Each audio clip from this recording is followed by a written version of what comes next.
जय हिंद दोस्तों, स्वागत है आप सभी का आपके अपने YouTube चैनल जैकपुर पे। तो आज के इस वीडियो में हम लोग क्लास 11 के ज्योग्राफी का रियल क्वेश्चन पेपर देखने वाले हैं और इसमें जैक बोर्ड किस लेवल का क्वेश्चन पूछता है वो आपको पता चल जाएगा। आज के इस वीडियो में हम लोग 40 मोस्ट इंपॉर्टेंट सवाल को देखेंगे जो जैक बोर्ड ने पूछा है। दूसरी बात, इस सेट हम लोग इसका 2 सेट लेकर आएंगे जो कि ओरिजिनल आपको जैक बोर्ड का क्वेश्चन दिखाएंगे, जिसमें टोटल 80 सवाल आपका होगा। 80 सवालों को अगर आप करके जाते हो तो यकीन जानिए 20 से 30 सवाल आपका यहीं से रहने वाला है एग्जाम में। तो वीडियो काफ़ी इंपॉर्टेंट है, शुरू से लेकर अंत तक बने रहिए। साथ ही साथ यदि आप हमारे चैनल पर पहली बार विजिट कर रहे हैं, सब्सक्राइब कर लीजिएगा, घंटी वाले आइकन को जरूर प्रेस कीजिएगा ताकि आने वाली हर एक वीडियो का नोटिफिकेशन आपके मोबाइल पर आए। इसके अलावा आप हमारे व्हाट्सएप ग्रुप को ज्वाइन कर लीजिएगा, लिंक हमने डिस्क्रिप्शन में डाल दिया है, या नहीं तो दिए गए नंबर पर भी संपर्क करके ज्वाइन कर सकते हैं, क्योंकि वीडियो को नोटिफिकेशन जब नहीं जाता है तो हम लोग ग्रुप में भी आप लोगों को वीडियो अवेलेबल करवाते हैं।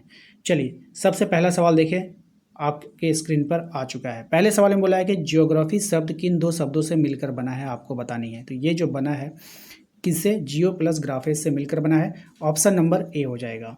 दूसरा सवाल पे आते हैं। हमारा जो दूसरा सवाल है, भूगोल का पिता किसको कहते हैं। तो भूगोल का जो पिता कहते हैं वो इरेटोस्थनीज को कहते हैं। बहुत ही अच्छा सवाल है, बहुत ही फेमस सवाल है, ये सब एग्जाम में पूछता है। क्वेश्चन नंबर आते हैं हम लोग 3 पे। देखिए, इसमें कह रहा है कि निम्नलिखित में से कौन सी नदी भ्रंश घाटी में बहती है। तो कौन सी नदी बहती है, तो नर्मदा नदी। ठीक है, याद रखिएगा, ऑप्शन नंबर बी हो जाएगा। क्वेश्चन नंबर आते हैं 4 पे। इसमें कह रहा है कि कौन सी नदी ज्वार नदमुख बनाती है। कौन सी नदी बनाती है, तो ये बनाती है नर्मदा नदी बनाती है। ऑप्शन नंबर ए हो जाएगा। क्वेश्चन नंबर आते हैं हम लोग 5 पे। क्वेश्चन नंबर 5 में देखिए, कह रहा है आपसे कि निम्नलिखित में से संकट पात्र प्रजातियां कौन सी है। जिन प्रजातियों के लुप्त होने का खतरा होता है उनको संकट पात्र प्रजातियां कहते हैं। ऑप्शन नंबर डी उसका करेक्ट आंसर हो जाएगा। क्वेश्चन नंबर आते हैं 6 पे। इसमें कह रहा है निम्नलिखित यामोत्तर में से कौन सा भारत का मानक यामोत्तर है। तो कौन है भारत का, तो 82.5 डिग्री। यहाँ पे याद रखिएगा, ऑप्शन नंबर बी हो जाएगा। क्वेश्चन नंबर आते हैं हम लोग 7 पे। यहाँ पे कहा जा रहा है आपसे विश्व का सबसे गहरा महासागर कौन सा है। तो विश्व का जो सबसे गहरा महासागर है वो हो जाएगा आपका प्रशांत महासागर। ऑप्शन नंबर डी हो जाएगा। क्वेश्चन नंबर आइए 8 पे आते हैं। क्वेश्चन नंबर 8 में कह रहा है कि समुद्री सतही जल का औसत तापमान कितना होता है। तो ये होता है आपका 27 degree Celsius. Option number B हो जाएगा। क्वेश्चन नंबर आते हैं 9 पे। इसमें कह रहा है आपसे कि पराबैंगनी किरणों को निम्नलिखित में से कौन सी गैस अवशोषण करती है। तो पराबैंगनी किरणों का जो गैस अवशोषण करेगी वो आपका करती है option number C, ozone gas. कौन सी गैस अवशोषण करती है, ओजोन गैस अवशोषण करती है। क्वेश्चन नंबर आते हैं 10 पे। कह रहा है वायुमंडल में ऑक्सीजन की मात्रा कितनी प्रतिशत है। तो वायुमंडल में जो ऑक्सीजन की मात्रा है 20.95%, यानी 21% के आसपास। ठीक है, याद रखिएगा। कमेंट बॉक्स में आप हमें बताइए कि नाइट्रोजन का कितना प्रतिशत है, कभी कभी नाइट्रोजन का भी पूछा जाता है। चलिए, क्वेश्चन नंबर आते हैं 11 पे। इसमें कह रहा है जो धातु में लोहा होता है उसको क्या बोलते हैं। तो उसको हम लोग लौह धातु बोलते हैं। ऑप्शन नंबर ए हो जाता है। क्वेश्चन नंबर आते हैं हम लोग 12 पे। इसमें कह रहा है आपसे कि निम्नलिखित में से कौन सी संख्या पृथ्वी की आयु को प्रदर्शित करती है। तो कौन सी संख्या, 46 अरब वर्ष। ऑप्शन नंबर सी हो जाएगा। क्वेश्चन नंबर आते हैं 13 पे। देखिए, इसमें कहा जा रहा है कि पृथ्वी के सतह पर फोकस के ठीक ऊपर का बिंदु को कहा जाता है। क्या कहा जाता है, आपको बताना है। तो अधिकेंद्र बोलते हैं उसको। क्या बोलते हैं, अधिकेंद्र बोलते हैं। ऑप्शन नंबर ए हो जाएगा। क्वेश्चन नंबर आते हैं 14 पे। देखिए, कह रहा है कि भूप्रपटी के ठीक नीचे की परत क्या कहलाती है। तो ये जो कहलाती है मेंटल कहलाती है। ऑप्शन नंबर सी हो जाएगा। क्वेश्चन नंबर आते हैं 15 में। देखिए, कह रहा है कि मैग्मा और लावा से बनी चट्टानें क्या कहलाती है। तो ये जो कहलाती है आग्नेय चट्टान कहलाती है। क्या कहलाती है, आग्नेय चट्टान। ऑप्शन नंबर ए हो जाएगा। क्वेश्चन नंबर आते हैं 16 पे। कह रहा है निम्नलिखित में से कौन सा कठोरतम खनिज है। तो कौन कठोरतम खनिज है, तो हीरा। हीरा जो होता है ना वो सबसे कठोर पदार्थ होता है, याद रखिएगा। क्वेश्चन नंबर आते हैं 17 में। कह रहा है आपसे कि स्थल रूप विकास की किस अवस्था में अधोमुख कटाव प्रमुख होता है। सही जवाब हो जाएगा तरुणा अवस्था में। ऑप्शन नंबर ए हो जाएगा। क्वेश्चन नंबर आइए 18 पे। कह रहा है आपसे मरुस्थलीय क्षेत्र में सबसे महत्वपूर्ण भू आकृति क्या है। राइट आंसर हो जाएगा आपका बालू स्तूप। क्या हो जाएगा, बालू स्तूप हो जाएगा। ऑप्शन नंबर 20 का करेक्ट आंसर होगा।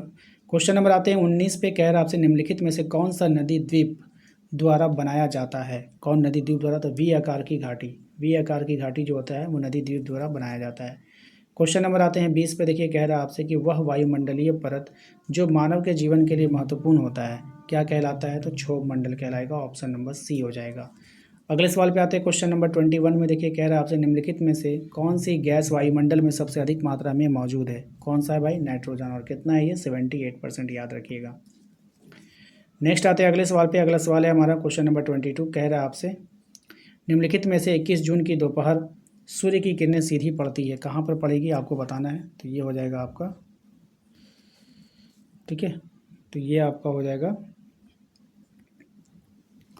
सही जवाब हो जाएगा इसका कर्क रेखा पर। कहाँ पे हो जाएगा? कर्क रेखा पर। ऑप्शन नंबर बी हो जाएगा। क्वेश्चन नंबर आते हैं 23 में। देखिए कह रहा है कि अंतर उष्णकटिबंधीय अभिसारण क्षेत्र प्रायः कहाँ होता है? तो ये होता है आपका ऑप्शन नंबर ए, भूमध्य रेखा के निकट। ठीक है, ऑप्शन नंबर ए हो जाएगा। क्वेश्चन नंबर आता है 24 में। देखिए कहा गया आपसे निम्नलिखित में से वह प्रक्रिया कौन सी है जिसके द्वारा जल द्रव वाष्प में बदल जाता है? सही जवाब हो जाएगा आपका वाष्पीकरण। ऑप्शन नंबर सी हो जाएगा। क्वेश्चन नंबर आते हैं 25 में। देखिए कहा गया है कि लवणता को समुद्री जल में घुले हुए नमक की मात्रा से व्यक्त किया जाता है। सही जवाब हो जाएगा इसका ऑप्शन नंबर इसका हो जाएगा प्रति 100 ग्राम। ठीक है, नहीं प्रति 1000 ग्राम होगा, प्रति 1000 ग्राम। ऑप्शन नंबर बी हो जाएगा। ठीक है, ऑप्शन नंबर बी हो जाएगा। क्वेश्चन नंबर आते हैं 26 में। कह रहा है महासागरीय जल के ऊपर एवं नीचे की गति को क्या कहा जाता है? तो महासागरीय जल के ऊपर नीचे की गति को ज्वार भाटा कहते हैं। ऑप्शन नंबर ए हो जाएगा। अगले सवाल पे आते हैं क्वेश्चन नंबर 27 में। देखिए कह रहा है निम्न में से भारत के किस राज्य में बाढ़ अधिक आती है? तो भारत के कौन से राज्य में बाढ़ अधिक आती है आपको बताना है। सही जवाब हो जाएगा आपका बिहार में। कौन से राज्य में? बिहार में सबसे ज़्यादा बाढ़ आती है। ठीक है, ध्यान रखना है। क्वेश्चन नंबर आते हैं हम लोग 28 पे। कह रहा है आपसे कि बताइए मृदा का सर्वाधिक व्यापक और सर्वाधिक उपजाऊ प्रकार कौन सा है? तो राइट आंसर हो जाएगा जलोढ़ मृदा। ऑप्शन नंबर ए हो जाएगा। क्वेश्चन नंबर आते हैं 29 में। इसमें कह रहा है प्रोजेक्ट टाइगर निम्नलिखित में से किस उद्देश्य के लिए शुरू किया गया था? तो ये जो शुरू किया गया था बाघ को शिकार से बचाने के लिए। ऑप्शन नंबर सी इसका करेक्ट आंसर हो जाएगा। क्वेश्चन नंबर आता है 30 पे कि मानसून शब्द का शाब्दिक अर्थ क्या होता है? तो मानसून शब्द का जो शाब्दिक अर्थ होता है पवन प्रणाली, परिवर्तन, मौसम। तो इनमें से सभी हो जाएगा। ऑप्शन नंबर डी हो जाएगा इसका करेक्ट आंसर। आइए क्वेश्चन नंबर आते हैं हम लोग 31 में। कह रहा है कि गर्मियों में उत्तरी मैदान में बहने वाली हवा को क्या बोलते हैं? तो इसको हम लोग लू बोलते हैं। ऑप्शन नंबर बी हो जाएगा। क्वेश्चन नंबर आते हैं 32 में। देखिए कह रहा है कि गर्म मौसम के दौरान पश्चिम बंगाल में वर्षा का क्या कारण है? तो सही जवाब हो जाएगा दक्षिण पश्चिम मानसून। ऑप्शन नंबर बी हो जाएगा। क्वेश्चन नंबर आते हैं 33 में। देखिए कह रहा है कि भोर का तारा किस ग्रह को कहा जाता है? तो भोर का तारा कहते हैं हम लोग शुक्र ग्रह को। ऑप्शन नंबर ए हो जाएगा। क्वेश्चन नंबर आते हैं 34 में। देखिए कह रहा है कि दोदा बेटा चोटी निम्नलिखित में से कौन सी पर्वत श्रृंखला की है आपको बतानी है। सही जवाब हो जाएगा नीलगिरी। ऑप्शन नंबर ए हो जाएगा। क्वेश्चन नंबर आते हैं 35 में। रेगुर मृदा का दूसरा नाम क्या है? सही जवाब हो जाएगा काली मृदा। ऑप्शन नंबर सी हो जाएगा। क्वेश्चन नंबर आते हैं 36 में। देखिए कहा गया आपसे भारत के बीच उत्तर से दक्षिण की दूरी कितनी है? पूरब से पश्चिम देखिए उत्तर से दक्षिण बोला 3214 हो जाएगा। ठीक है, और पूरब से पश्चिम बोलेगा तो 2933, दोनों याद रखिएगा आप लोग। अगले सवाल पे आते हैं क्वेश्चन नंबर 37। यहाँ पे कह रहा है कि भारत का सबसे दक्षिणतम बिंदु क्या है? तो भारत का जो सबसे दक्षिणतम बिंदु हो जाएगा इंदिरा कॉल हो जाएगा। ठीक है, ऑप्शन नंबर डी हो जाएगा। क्वेश्चन नंबर आते हैं 38 पे। देखिए कह रहा है आपसे कौन सी भूकंपीय तरंगे तरल पदार्थ से होकर नहीं गुजरती है? तो कौन नहीं गुजरेगी? इस तरंगे जो है वो नहीं गुजरती है। क्वेश्चन नंबर आते हैं हम लोग 39 पे। कह रहा है आपसे काल बैशाखी संबंधित है। तो काल बैशाखी जो है वो संबंधित है पश्चिम बंगाल से। कहाँ से संबंधित है? पश्चिम बंगाल से संबंधित है। ऑप्शन नंबर डी हो जाएगा।